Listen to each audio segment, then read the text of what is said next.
आप वोट तो डालते होंगे, अधिकार है आपका वोट डालना और देना भी चाहिए, वोट जरूरी है। आपके इसी वोट के लिए सियासी दल अलग अलग रणनीति बनाते हैं। कोई जात के नाम पर, कोई चेहरे के नाम पर वोट मांगता है।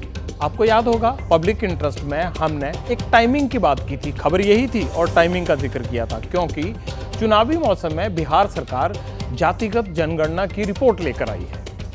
एक बड़े आबादी को ये मैसेज दिया है कि राज्य सरकार उनकी हितैषी है, उनकी भागीदारी को बढ़ाना चाहती है। जवाब बीजेपी को भी देना था, बीजेपी ने दिया भी। जाति के सामने धर्म का पत्ता फेंक दिया। चुनावी विसात पर धर्म या जाति, ये मोहर कौन लगाएगा? वोटर। सबसे बड़ी आबादी वाले हिंदू अब आगे बढ़कर अपने सारे हक ले लें क्या? 24 घंटे पहले बिहार सरकार ने जाति सर्वे के आंकड़े जारी किए तो जाति का मुद्दा राजनीति के केंद्र में आ गया। लेकिन 24 घंटे में ही बीजेपी ने जाति की काट पेश कर दी। खुद प्रधानमंत्री नरेंद्र मोदी सामने आए और विपक्ष के जाति आधारित आरक्षण के जवाब में धर्म की लकीर को और लंबा कर दिया। आबादी के ही हिसाब से ही अब तय होने वाला है, तो पहला हक किसका होगा भाई? किसका होगा? आबादी किसकी ज्यादा है? किसका हक होगा? जरा कांग्रेस वाले स्पष्टता करें, क्या आबादी के हिसाब से हक मिलेगा क्या?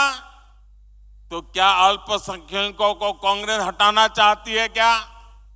तो क्या सबसे बड़ी आबादी वाले हिंदू अब आगे बढ़कर अपने सारे हक ले लें क्या? पीएम मोदी के इस बयान के मायने साफ हैं। बात आबादी के मुताबिक हिस्सेदारी की है तो बीजेपी भी हिस्सेदारी की ही बात करेगी, लेकिन जाति नहीं बल्कि धर्म उसका आधार हो। इसके संकेत यूपी के मुख्यमंत्री पहले ही दे चुके हैं। धर्म तो दुनिया में एक ही है, वह है सनातन धर्म। बाकी धर्म नहीं है, मत हैं, पंथ हैं, उपासना विधि है। अब ये सारी लड़ाई किस लिए है? चुनाव में जाति चलेगी या धर्म? पहले जाति का फैक्टर समझिए। बिहार में 13 करोड़ की आबादी के लिए जातिगत जनगणना हुई।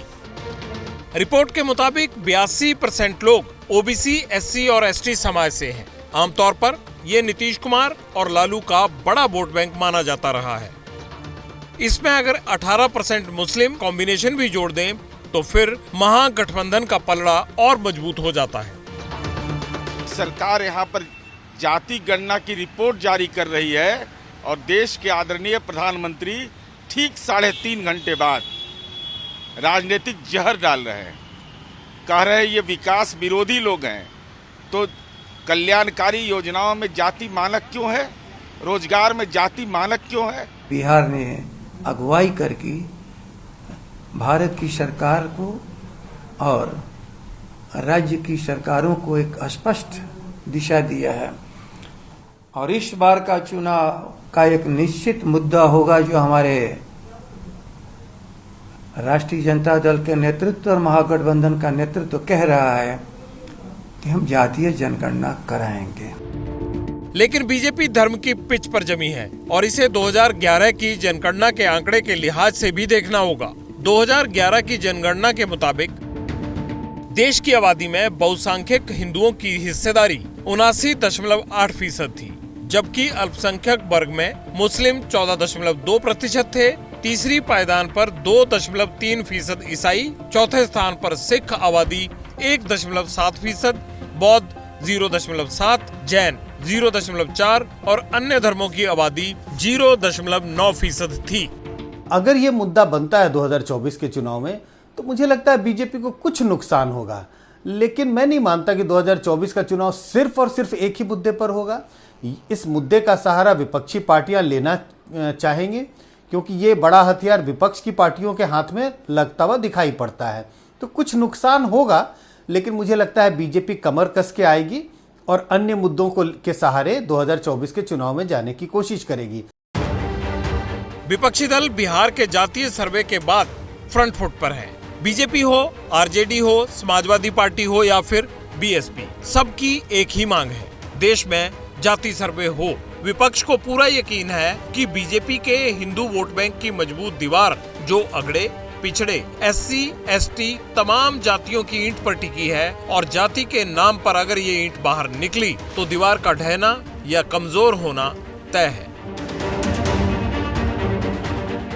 जैसे ही घड़ी का काटा दोपहर 2:30 पे आए, बबीता जी का दिल सास बहू साजिश के लिए मचल जाए। और ये है इनकी बहू, पूरे दिन ऑफिस की टेंशन हो जाए गॉन जब ये करें अपना फेवरेट शो फ्री टाइम पे ऑन। इनकी तरह आप भी देखिए अपना फेवरेट शो अपने टाइम पर और डाउनलोड कीजिए एबीपी लाइव ऐप अपने स्मार्ट टीवी पर।